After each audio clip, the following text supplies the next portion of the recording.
বন্ধুরা, আমাদের ভিডিওর মধ্যে কোনো ভুল থাকলে সবাই ক্ষমা করে দিবেন। আপনাদের মাঝে উপস্থিত হয়েছি।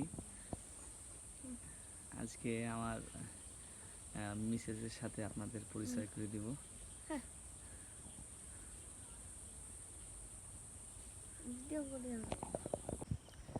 বন্ধুরা, আপনাদের সাথে একটা বিষয় নিয়ে খুব অনেকদিন ধরেই মনে করছি যে আপনাদেরকে বলবো, কিন্তু সেমন সময় হয়ে আসছে না। আর আমিও একদম ইউটিউবে একদম নতুন, সেমন ইউটিউবের বিষয়ে অতটা অভিজ্ঞতাও নাই, একদমই কম।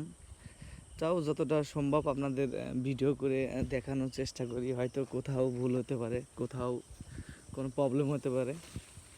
যাই কিছু হোক, আপনারা সেটা ক্ষমা করে দেবেন ছোটো ভাই হিসাবে। আর আজকে হচ্ছিল আমার মিসেসের ডেলিভারির ডেট। আজকে হসপিটালে নিয়ে যাব। সবাই আমার স্ত্রীর জন্য সবাই আশীর্বাদ করবেন, দোয়া করবেন।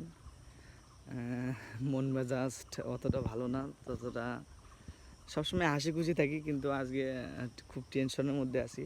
তা হলো আপনারা তো আমাদের একটা ফ্যামিলির মতনই সবাই, তো যতটা সম্ভব আপনাদের মাঝে তুলে ধরার চেষ্টা করছি। সবাই আমার স্ত্রীর জন্য আশীর্বাদ করবেন, দোয়া করবেন। আর আমরা 11টা সাড়ে 11টার দিকে বাড়ির থেকে বেরাবো, যাই হসপিটালে যাই, সব কিছুই আপনাদের মাধ্যমে মানে আপনাদের আর কি ভিডিওর মাধ্যমে সব কিছু দেখানোর চেষ্টা করব। যদি আমার ভিডিও কোথাও যদি আমার কোনো ভুল হয়ে থাকে তাহলে সবাই আমাকে ক্ষমা করে দেবেন। বন্ধু, দেখতে পাচ্ছেন এদিকে আমরা কাপড় চাপড় সব কিছু গুছাই রাখছি,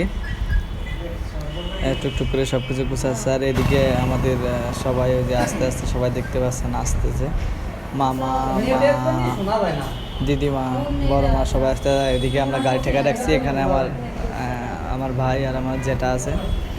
আর এদিকে পরে হসপিটালে নিয়ে আসার পরে ভিতরে রাখছি। তো কিছুক্ষণ পরেই ওটিতে নিয়ে যাবে, বন্ধুরা দেখতে পাবেন।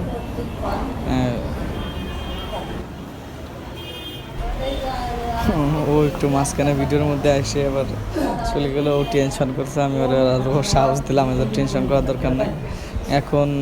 এখন বন্ধুরা দেখতে পাচ্ছেন ওর ওটিতে নিয়ে যাবে, সব কিছু চেঞ্জ করতেছে। আর এদিকে বন্ধুরা অনেক ব্যস্ততার মাঝে, অনেক খুশির মধ্যে এই যে আমার রাজকন্যা চলে আসছে, আমার মেয়ে। সবাই আমার মেয়ের জন্য দোয়া করবেন, আশীর্বাদ করবেন, ওর জন্য সবসময় সুস্থ থাকে, ভালো থাকে। বন্ধুরা,